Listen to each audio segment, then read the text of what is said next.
آج سب سے میں اپنے تمام نوجوانوں کو اور بزرگوں کو اور خاص کر کے جس نوجوان نے یہ سوچ سوچی میں اس کو سلوٹ پیش کرتا ہوں۔ دیکھو پہلے کبھی بھی کہیں پہ بھی کوئی مسئلے ہوتے تھے نا تو وہ جرگوں میں پیش کرتے تھے۔ آج اگرور والوں کو سلوٹ پیش کروں گا کہ آج انہوں نے اپنے بڑوں کی روایات قائم رکھی اور جرگہ کرائے، اور آج دکھ تو بہت زیادہ ہیں۔ اور لالا نے میرے خیال میں نا سواتی صاحب نے کوئی بات چھوڑی نہیں ہے، لیکن میں اس ضلع کے اندر کھڑا ہوں جس ضلع کے اوپر ڈیم بنا ہوا ہے، تربیلا ڈیم بنا ہوا ہے۔ مجھ سے پوچھ ذرا، میں اس آندھے حکمران کو بتاتا ہوں کہ میری لاشیں اس ڈیم کے نیچے ہیں، میری قبریں اس ڈیم کے نیچے ہیں، اور جس ڈیم کی موجیں تم مار رہے ہو، جس ڈیم کی اوپر نا تم نے اگر آج ایٹمی پاور بھی بنے ہوئے تو اس ڈیم کی وجہ سے بنے ہوئے ہو۔ اگر آج ملک چمک رہا ہے دھمک رہا ہے تو اس ڈیم کی وجہ سے بنا ہوا ہے۔ دنیا کے نقشے پہ تربیلا ڈیم جیسا ڈیم بتاؤ، آج اسی ضلع کے لوگ متاثر ہیں اور وہ رو رہے ہیں اور فریاد کر رہے ہیں۔ چاچا جی کہہ رہا ہے میرا 1,00,000 روپے بل آیا ہوا ہے۔ آج رونے کو کہنے کو بہت کچھ ہے، لیکن باوجود اس کے ہم پاکستانی ہیں۔ آپ نے کہا 14 اگست مناؤ، ہم نے منایا۔ آپ نے کہا ریلیاں کرو، ہم نے ریلیاں نکالی۔ اس مرتبہ آپ نے کہا نہیں کرو، ہم نے نہیں کی، لیکن پھر بھی محب وطن ہیں۔ اور اب میں تو وہ شخص بھی ہوں جس کے سکے بابا ہاشم علی شہید رحمت اللہ علیہ، جس کی لاش بھی ہمیں نہیں ملی ہے، 48 کی بات کر رہا ہوں، اور پھر بھی آپ ہمیں غدار کہو، جو کہنا ہے کہہ دو، لیکن اب کی بار ہم نے فیصلہ کر لیا ہے۔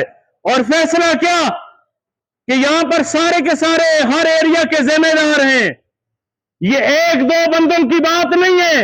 اور وہ شخص میں کہتا ہوں اپنے لیے فرعون اور اسرائیل کی ریاست کا انتخاب کرے جو کسی کے دکھ پر اس کو تکلیف نہیں ہو، کیونکہ اگر ایک شخص کا بل 1,00,000 یا 40,000 آتا ہے اور دوسرے کو پریشانی نہیں ہوتی ہے تو میرے خیال میں وہ تو مسلمان ہی نہیں ہے۔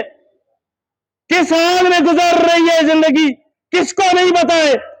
اب ہر مسجد کے اندر ہر ایک مسلمان ہے، ہر مسجد کے مولانا کو کہو ایک لسٹ بنائے، کیوں یہ زبانی تقریریں بہت کر لی ہیں۔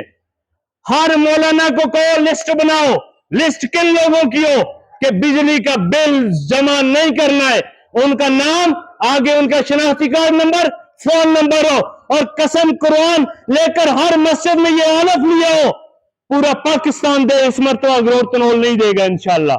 یہ جب ہر مسجد کے اندر یہ نہیں ہے، کیوں ہوتا کیا ہے؟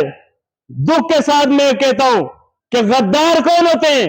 اب اسے 4 جائیں گے اور یار فلاں نے بغاوت کی بات کر دیے، فلاں ریاست کے خلاف چلا گیا، ایسے چوک کے پاس ان کے پاس نمبر بڑھانے کے لیے بہت کچھ ہو جاتا ہے۔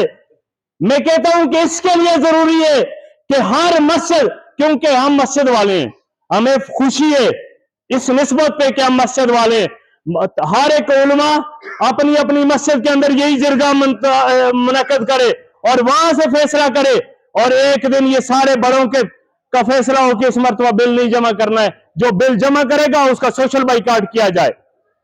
یہی میری بات ہے، باقی جہاں تک جانا چاہتے ہو آپ کے ساتھ کھڑا ہوں۔ اور آپ یہ نہ کہا کرو ہم اگی والے نہیں، آپ اگی والے بعد میں ہو، آپ اس ڈیم کے مالک ہو، کیونکہ یہ آپ کے ضلع میں بنا ہوا ہے بھائی۔ اور باقی ڈیم والوں کو متاثر معاوضہ ملا، ہمیں کیا ملا؟ خاک بھی نہیں ملی۔ یہاں سے پلاٹ جعلی پلاٹ ملے، پنجاب کے اندر گئے انہوں نے مونچھوں کو تاؤ کیا، ہمارے لوگوں کو بھگا دیا۔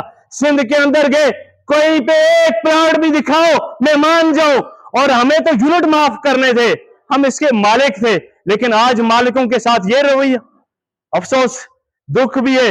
اور یہ ہے کہ آج یہ نہیں ہے کہ آئے بیٹھے بات کی، یہ نہ ہو، مساجد تک اس جنگ کو لے کر جایا جائے، وہاں سے جو فیصلہ ہوگا اللہ کے گھروں سے وہ اس کو میں بھی مانوں گا، آپ بھی مانیں گے۔ جزاک اللہ۔